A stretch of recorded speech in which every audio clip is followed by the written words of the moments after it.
Thank you very much. Now I'd like to invite up on the stage Toby. Toby is a partner at OC&C Strategy Consultants, who spends his time working between London and New York and is doing a lot of work. Okay, we don't need the music, guys, we don't need play on music. Unless you selected a song for your play on song. Find out the play on. Okay, now that would have been funny. Anyway, grab a seat. We're going to have a fireside chat. Okay, so Toby, do you want to just do a quick introduction on what OC&C Strategy Consultants do? Yeah, I'll keep it brief, and thanks for having me, Simon. We basically do two things. So we work with companies, with portals all the way across the world on growth strategy mainly. That can mean anything from pricing model, moving into new adjacencies, thinking about Salesforce optimization, thinking about portfolio approach, thinking about geographic expansion. So we work with a lot of the national champions, the sort of constellations of brands, groups like Adevinta, but also some of the challenger brands in different markets. The other side of what I do is M&A transaction support, which has obviously been a huge topic for this market. So working with private equity firms in particular, we're across most of the sort of major deals that happen, and also working for corporates thinking about IPOing or thinking about buying assets themselves. So that role is a sort of commercial due diligence role. We're not bankers. We do the work on market, competitive landscape, strength of positioning, 5-year sort of outlook for businesses. So that's a good starting point. Clearly you're not going to say who you're doing work for, but what are the main topics within the prop tech space so what are the questions that are really being asked for you to help answer at the moment? Yeah, I mean, it was interesting hearing your introduction earlier. I think thinking back to these conferences a few years ago, what were the topics of focus? We were talking a lot about the transaction, getting closer to the transaction, like you said. We were talking a lot about adjacencies, like financial services. And why is that? I think really it's because the background music in our industry was incredibly bullish. Right? We'd had 10 years of extremely stable, reliable, double-digit growth. The charts that Malcolm had up on the screen, they look the same today as they did a few years ago, right? We have a lot of leading players across markets, particularly in Europe, who are still growing at double-digit growth and still making 30, 40, up to 70% margins. And so I think a few years ago, there very much was talk on, okay, well, tailwinds of growth are slightly slowing down. We've got this amazing industry. Number one, property portals are fortresses, but also our entire industry is a fortress to some extent. So it wasn't really much conversation on downside risk. It was all, where can we go next? How can we expand the business model? How can we go into new areas to make more money and expand into adjacent profit pools? Well, we did talk about disruption. It was things around the margins. It was maybe aggregators or Facebook Marketplace, or what about disruptive agency models, Purple Bricks, IAD, McMackler. There are variants in Asia as well. I know that risk taking money out of the industry. I think clearly the mood music has changed a little bit. The charts still look incredible in terms of the performance of the players today, but AI is a topic which clearly has potential for existential disruption, not just some improvements or some threats around the edges. But frankly speaking, and I know we had this chat the other day, Simon, I think most of the investors in the market and most of the sort of leading portals in the developed world are not thinking about this very much. They are still in the world of squeezing the lemon, optimizing margins, optimizing the growth rate. So a lot of the work they're doing is just around the basics of execution against that, and also M&A, carve-outs, maximizing value from the assets that they have. Okay, so let's think about the transformative potential nature of AI. How, if you were to pull out the crystal ball, sort of dust it off and sort of peer into that, how do you see the world in 5-10 years' time? Do you see it sort of fundamentally the same way it is today? There's a Rightmove, there's an REA, there's a Property Guru, and so on. But maybe how they're operating is a little differently? Or do you think there's a seismic shift as there was from print to online?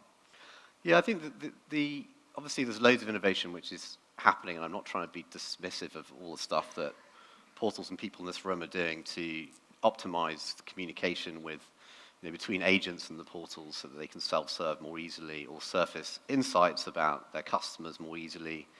I'm not trying to dismiss all the stuff that we saw on the screen around optimizing the nature of search, that I think some portals are doing quite interesting things, and actually in other areas like clothing, we've seen marketplaces like Zalando. They've had a 23% uplift in discoverability from optimizing their own search. Now, clothing, clearly, I would argue there's more of a need for agentic search in something like clothing than there would be in property, which we can get onto.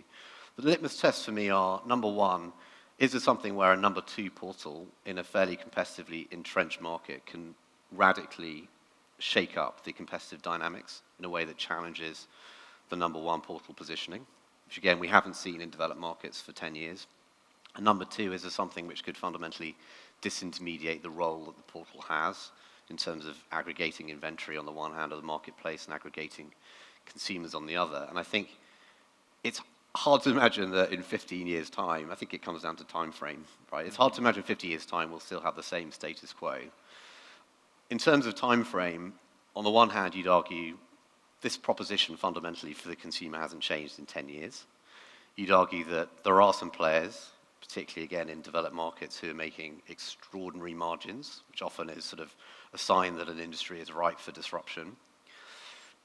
And number three, I think it's easy to imagine ways that Malcolm articulated well, in which the whole process of sort of search could be made, fundamentally better from the consumer. I think on the other side of the coin, if you take a slightly more skeptical view, all of the financial markets would have to be wrong if this happened in a fundamental way over the next 3 to 5 years. These businesses are still being valued at 25 times Property Guru, even more than that, I think.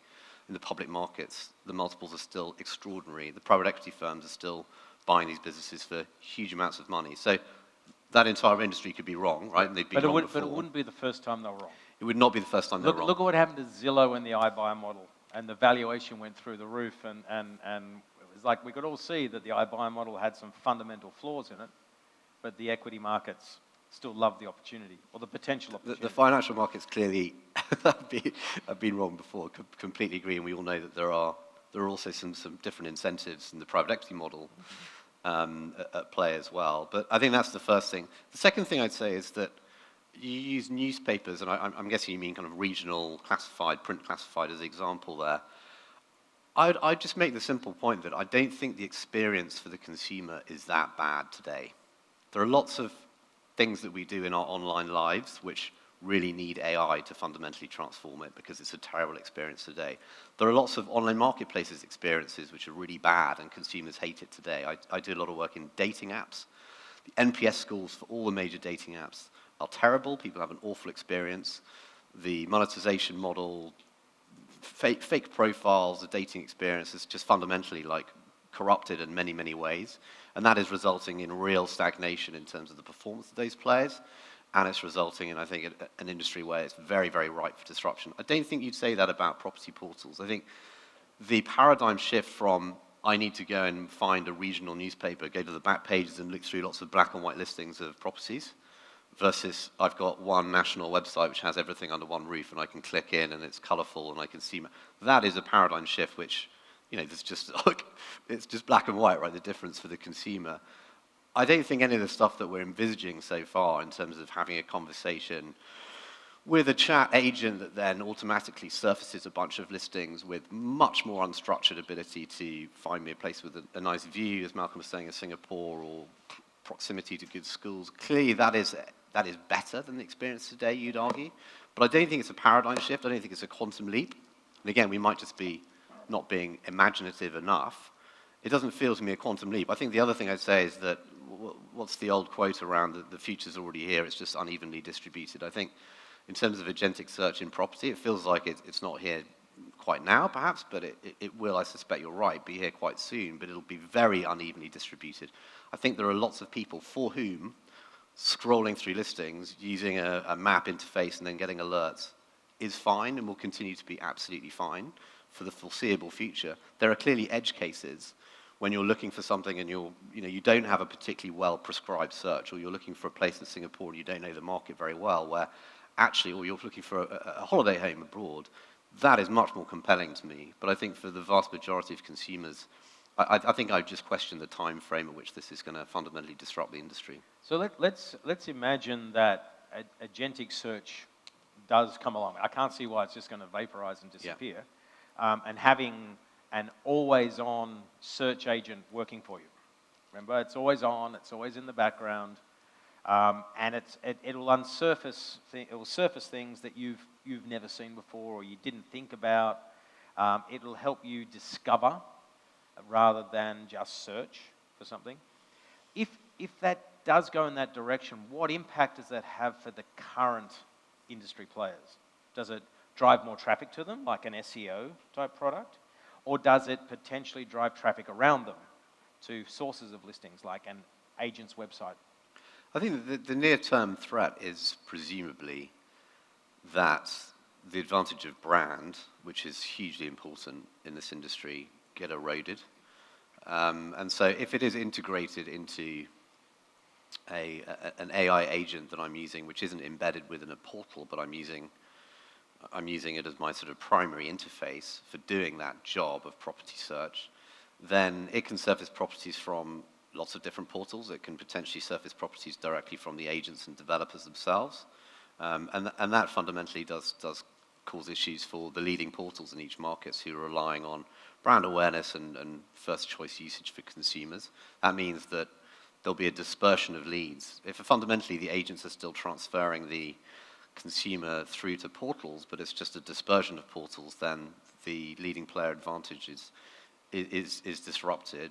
The further threat is that your leads gets passed directly through to agents, in which case the portal is entirely disintermediated. I think that's the one which is much more interesting. Yeah. Now, what's interesting in this, I've been doing some work with a guy called Malcolm McCallion, who's at Model Prop in the UK, and his whole business is all around how do I help agents use AI, right? So we had a chat about agents are time poor, they're inherently worried about sales and marketing, and they just know that AI is there and they need help, so he's focusing on that. And so he's been actively engaging and experimenting, because he's basically putting himself as the conduit between AI and the agents and for knowledge and experience with these with agentic search. And a couple of interesting things have emerged. And he was showing me some experiments he was using with deep research on ChatGPT, for example, for listings in England. And he came back with, and he did this on multiple occasions, multiple searches, with 7 or 8 properties that met the criteria, but one was coming from Rightmove. 6 were coming from, I think one was from On the Market. Zoopla had a problem because it wouldn't search the site. You had to interface with the site to actually do the search, so it sort of skipped around it. And then the other 5 were coming directly from the agents' sites. So you take that as it's anecdotal evidence, but it indicates that there is the opportunity to go around. And the other thing to look at, and I've been helping a few companies recently, and we've been looking at the sources of traffic, and referral traffic is increasing a little bit. And then when you look at the referral traffic, you're starting to see ChatGPT, Perplexity, and so on as some of the major sources of that referral traffic, which is a subsection. And SEO is not growing, it's sort of plateauing. How does that all play out for you over time? It reminds me of aggregators. Remember when aggregators were doing strategic partnerships? Often the number 2 jobs portal, for example, would do a deal with Indeed, and it would try and disrupt the market, it would try and get an advantage against the number 1. And often that resulted in disaster, not just for the player that did the partnership, but for the entire market. So in the US, for example, the strategic partnerships between Indeed and a couple of the players, I think it was ZipRecruiter, the main one, and it was like doing a deal with the devil. Over time, Indeed's traffic just went through the roof because they managed to get all the inventory, and they were passing some leads through, but eventually they deployed their own sales force. So you could sort of see a little bit of an analogy there where there's a sort of prisoner's dilemma dynamic in the market. Do you do a partnership? Do you try and sort of really make a lot of leads through partnerships with the AI assistants, or do you try and block them? And do you try and make sure that all of the portals in the market block them out so that you're not losing too much traffic? I think if they can go beyond the portals and get listings surfaced directly from agents, that's clearly a problem. Yeah, and I think that the one quote that Malcolm keeps saying to me is, this is the worst it's ever going to be, and it's only going to get better from here. And I've got a short video I'll play tomorrow morning of a very cool AI agent that's working in the US at the moment in real estate. And it's just another example of how fast these are evolving. But the real question is the take-up rate. Right? Yeah. Is it just going to be a sexy product that no one uses, or can they move to that high adoption level? Which is why I come back to the consumer, right? How much of a need is there? And again, I think for certain missions and certain types of consumers, it will be really compelling. It's not at the moment, but it will be in a couple of years' time. I just think it's not going to be the majority, at least in a sort of 5-year time horizon would be my guess. And so there'll be a hybrid approach where these things do become important sources of leads for agents, but they don't contribute 70% of agents' leads like the portals do at the moment. So there's space for the two to operate over the medium term together. Fundamentally, consumer NPS scores in these industries are really high. Portals get ratings of plus 20%, plus 40%. The consumer is not unhappy with the experience today. Now, that may be because they don't know what's out there, but it's not an industry where it's crying out for disruption on the consumer side. On the customer side, you'd make the other argument. You'd say that they're pissed off. Price rises have been excessive for 10, 15 years, and they're hungry for a cheaper solution. Right, so a couple of things. If you were Zoopla in the United Kingdom, you're number 2 player, you've got on the market investing heavily, taking on you, and you're looking at Rightmove in front of you. What would you do with, and everything you sort of know today about AI, what would you do differently? You know, what can a challenger do differently to take on a market leader? I think that's where the temptation will be. You know, these number 2 portals that have spent 10 years trying to find a silver bullet, and they haven't found one in the vast majority of cases. It's really just been about execution and pricing umbrella. And they've tried to make money in mortgages. We've heard the sort of challenges with those types of adjacencies. So I think it's a real temptation for those number 2 players to try and aggressively do strategic partnerships with some of these AI assistants and try and get a step change in their acquisition of leads and a step change in their ability to deliver a fundamentally better consumer experience. So I think that's probably what they will try and do. They'll try and do exclusive partnerships, and they'll give away some margin to these players. They'll give away a share of their revenue to these players in order to try and shake up the competitive dynamics and get from a sort of, you know, position where they're miles behind in relative market share of traffic to a position where they're getting to parity. Should all existing players think about, we think about SEO, which is how do I craft myself to be attractive to Google? Should we be thinking about how do I craft myself to be attractive to these, the ChatGPTs of the world? I suspect so, yeah. Okay, and if you're in one of these attacker positions, how do you start to invest in doing all this? Is it just grab as many AI gurus out there and say go solve the problem, or would you go aggressively into this, or would you do sort of step changes? I suspect there's enough at stake to be a lot more aggressive than I've seen companies being so far. I don't know if you share this experience or if it's very different in the Asian markets, but most of the established portals that I know well, this is not a board level conversation in terms of this becoming existential or this having dramatic upside potential. This is still buried a little bit deeper in the organization in terms of cost out, workflow efficiency, tweaking of the algorithm on the margins, and also chatbots and tools like that. So I think it needs to be higher up the agenda. Okay, so for the investors, it is starting to be a major topic. Yep. But only recently. Let's take a slight detour. In the United Kingdom, you've got CoStar buying on the market. Yep. We've heard of CoStar, spending a massive amount of money on marketing in the US. They're having a crack at Domain in Australia. None of which are market leaders, so they've clearly, and we've had Andy Florence on stage in the last 2 European conferences, so he might be there again this year. We always usually find out about 3 days before the conference if he's turning up. So it's a good advertisement. If you want to come, you might hear Andy Florence talk about this. But if you're them, do you think their strategy is going to work, or are they just investing in businesses that are going to be number 3 in 5 years' time anyway, or number 2? So it's fascinating, isn't it? And a lot of the portals and investors are worried about what CoStar are doing and don't understand it. And I think the received wisdom that I hear from most people is that it's frankly excessive bravado, and people are quite skeptical that they are going to radically disrupt Rightmove or REA. They seem to have picked 2 markets which are English language, where there are big profit pools at stake. There are very strong number 1s making a lot of profit, and there's some sort of rationale for picking those markets. On the other hand, you could argue, would it be easier to go for markets where there's more competitive tension, where they could come in and have more ability to disrupt? They clearly have had a huge success in the US with Apartments.com, with some brute force marketing and a whole load of other tactics which got them the ascendancy. I think in that market, the US, as we know, is anomalous. It's a very differently structured market. It's a rentals proposition targeted very specifically at the sort of property management side of the market. And also they were disrupting a market which wasn't established in a European or Australian sense. So I think it was more disruptable.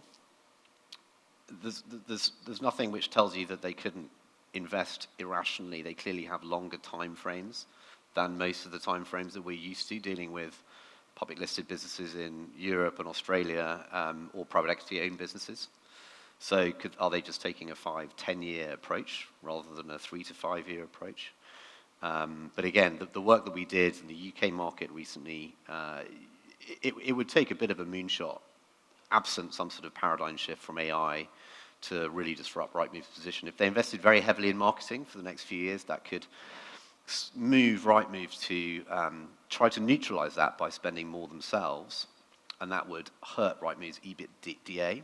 It could take off 10 percentage points of margin, which would be very bad news for Rightmove's valuation. But again, talking about existential risk, probably not. So I think we're quite skeptical. However, a thought. The one thing, the comment you made before about how agents perceive portals, it's about price increases and they don't like it, right? Yeah. There's not a lot of love lost Yeah. in that market. One of the things that CoStar and Andy Florence was talking about at the conference, and they've been very open about, is being friendly to the industry. Yeah. You're listing, I think what they say, you're listing your lead, I think is Yeah. the mantra in the US. Homes.com, yeah. Yeah, in Homes.com, and clearly in the United Kingdom, they bought On the Market, which was the industry Yeah. platform, and I think they've kept the prices pretty low there. They haven't been putting the prices up Yeah. because they're about getting that land grab in the That's right. process. Do you think that angle of approach? Well, it's the kind of friendly to the agent approach is usually what you do for 3 years to try and get all the agents on board before then starting to ramp up the prices very aggressively, right? We've seen that in multiple markets. We saw it with, you could argue, Car Gurus in the States, where they had freemium model. They managed to get to the number one position, and then they start monetizing the car dealerships, right? So the temptation is just too great. If you do get into a good position to start monetizing the agents, it does look at the moment like a kind of idealista Italy type strategy, where they appear to be focusing in the kind of underloved parts of the UK market. Some of the smaller agencies who don't like Rightmove, you can't afford the membership fee, lower property price parts of the market like Wales and Scotland, which is just what Idealista did in Italy, coming up through the south of the country, the poorer parts, the islands, and then moving north. So it does feel like they're sort of slowly and steadily trying to do that land grab move. The more interesting thing in that particular market is, will they buy Zoopla, which should be coming up to sale in the next 6-12 months? Its valuation will be down because of CoStar buying On the Market. If they combine those two portals, that could be slightly more interesting. Yeah. How do you think their recently completed acquisition of Matterport, which was sort of like, they finished it 10 days ago maybe? Right. 2 weeks ago. Do you think that is a game changer in these industries? Pass, to be honest. I'm not close to it. Okay, well, we'll pass on that question. The other thing to say about CoStar is that, there's a hell of a lot that's on their desk at the moment, right? So Apartments.com is an incredible business, but it is also increasingly seeing a lot of competition from Zillow, who've prioritized the rentals market quite aggressively. And from what I understand, Homes.com is a tricky business to do what they aspire to do, given the strength of Zillow in that market as well. So they've got a lot on their desk. Yep. So then it was funny because if REA had bought Rightmove, you would have had REA and CoStar battling it out in the US with Realtor.com, battling it out in the United Kingdom, and battling it out in Australia. That would have been a very interesting, two very large, multi-tens of billions of dollar businesses going head to head in this market around the world. I just want to pick up on another question, another thought. You were talking about AI. And we're talking about AI with the consumer side and how it can help, and how portals can leverage the data and the knowledge they've got to just have an enhanced service. How could agents leverage AI? AI to make life harder for the portals? Yeah, I suspect that it's less likely that they will. The agents in most markets are incredibly fragmented and, frankly, not a particularly sophisticated playing field. We do a lot of work with agencies themselves. And they are fundamentally, they're kind of people and sales-based businesses culturally. Of course, there are exceptions. I'd be surprised if the sort of disruptive impetus comes from the agency market. I suspect it would more likely be third parties developing tools that can disintermediate the portals or sending tools directly to the agencies themselves. Yeah, so I've always thought there's an interesting opportunity. By the way, can we bring up the questions in the background here? The one thing I think is interesting is, at the moment, when you think about marketing a property, it's sort of vanilla. You take your property, you put it on these 3 portals or these 2 portals, then you get your leads, and maybe you pay for upgrades or whatever. But it's sort of done, I've got 10 properties, maybe I just upgrade all 10. Yeah. Whereas I think an AI, I can imagine a world, and myself and Malcolm McCallion have been having this ongoing conversation about, well, if you were having an AI agent but for marketing and for a real estate agent, what would you want that agent to do? And you would want to say, here's the property, right? Market it. And you'd want the agent to go, well, this is the price, this is how much money I've got to spend, this is the likely buyer of the property. It could be a young family, it could be a single, it could be a retirement couple. Each property has a unique characteristic, a unique targeted buyer, and then that AI agent could then shape the marketing plan. So it becomes, instead of I've got 50 properties as an agency and I've got one marketing plan for 50 properties, I should actually have 50 different marketing plans. And then those AI agents just manage those plans based on the budget, and the budget is set as a percentage of the potential commission depending on market dynamics.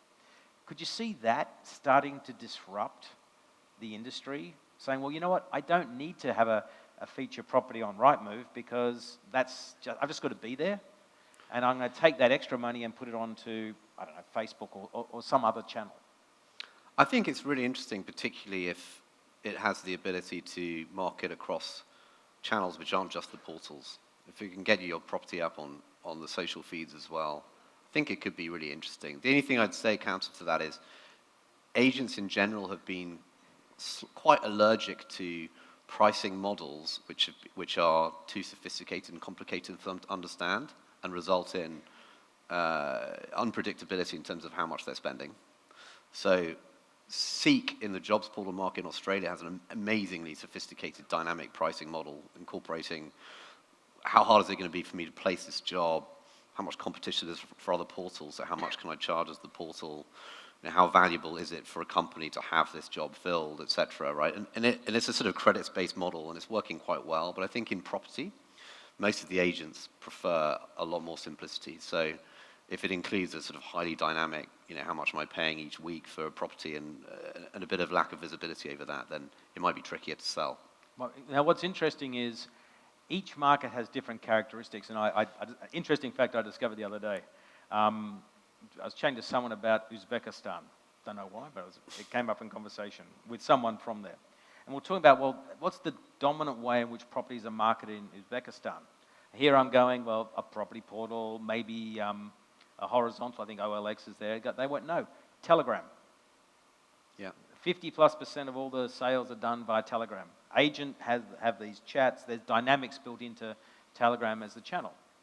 Now, it doesn't inherently come. Now, one of the things we've got to understand is our inherent biases about what we know. The problem is we don't understand how other people do stuff. And that's where I think the opportunities for AI will then start to change the ways in which properties. 100%. I spend about a week a month in Asia these days, and just in the last few years, and I have to say the portals industry in Europe is so homogenous compared to in Asia. The countries that we've been talking about already today, Australia, India, South Korea, Japan, Singapore, Vietnam, right, they all just have such different underlying characteristics, and they have such different requirements for what portals need to do in order to have success. And they're fundamentally not in a position, a lot of those markets, where all of the eyeballs are already using portals as their primary primary search. So we've been doing a lot of work in India recently, and it's a fascinating situation with 3 players slugging it out and really having to find quite innovative proposition tweaks in order to get a nose in front of the competition and try and professionalize what should be a vast market in 10 years' time. Okay, we're going to take 2 questions. Which countries do you think you will see the major consolidation of portal players in the next few years? I think in Europe, there probably aren't many left. I think in the States, there is still room for consolidation in the property space and also in the car space. And I think in India, it's a market which is crying out for consolidation, given 3 players all losing money, huge potential prize, and they're all quite competitively Destroying value. Well, you could say destroy value. They're certainly investing for the long term. Destroying value. Because I've been investing for the last, I know we're doing this for 16 years, and I think I've had every Indian player over the last 16 years cycle through here at least twice. There's a pot of gold at the end of that story for someone. Yes, at some point in time, it'll emerge. Now, last question is, do you think that blocking AI agents would be the smartest thing to do? They could stop aggregators from growing, and not all verticals or countries were cannibalized the way in which they did for jobs in the USA. I think it's hard. The hard thing is if they can directly get listings from the agents. Yeah. That's hard. And there are various regulatory differences across countries that mean it's easier or harder to do that without permission. So there are some regulatory stuff that we need to unpick as well there. But in terms of blocking them from scraping portals, I think that's where you get this really interesting prisoner's dilemma, where the leading portal is incentivized to say, absolutely not, I don't want you to block, they will be incentivized to block these things, I suspect, to a large extent, but the challenger brands in each market, the temptation will be much higher. Yeah, I agree. And the thing we discovered at the Matula Group back in the day is that we were getting some listings from 10, 15 different sources. Right, because the listings are there, they become a commodity in the market. So you want to say, no, that's no problem, I'll get it from over there. I'll make the view of the market up pretty easily. That's right, it's the eyeballs is the more important side of the marketplace. So branding is critical. It is at the moment. So if you are a market-leading portal today, and this is my last question, around it, how much would you be investing in brand building and brand positioning? I think particularly if you're in a land grab market like many of the Asian markets still are, I think branding remains massively important. And it's not just brute force marketing, because brand awareness of portals is already high in many, including emerging markets that we've looked at. It's really trying to cement in the consumer's mind, not just I'm aware of property portals as a thing, but this is the brand I'm going to go directly to because I have faith that it's the primary portal in my market, and it has near comprehensive coverage of all of the important inventory. I think it's getting over that anxiety in the consumer's mind in the Asian markets, which has still not been achieved in many countries. And that's where you get past this kind of messy situation that Malcolm was describing as well, where there's still a lot of search through social, there's still a lot of Google search, and then it's kind of SEO based, and I might have heard of 3 of the portals, but I'm clicking on a different one each time. That is really the anxiety and the hang-up that these portals need to overcome. And it's not just about branding and marketing investment, it's about the messages you tell, it's about the points that you can and can't prove with your marketing messages, and then it's about the trust that the consumers feel when they're on the site, that these listings are real, these listings are relevant, these listings are actually represented by the agent who's got the keys, not just like a scrappy chain of 3 agents or 4 agents who are all sort of passing the listing between them. I think that's the challenge, which is broader than marketing. Yeah, fantastic, Toby. Thank you for your insights, and always a fantastic chat with you. Thanks for having me. Thanks very much. Cheers. Wait.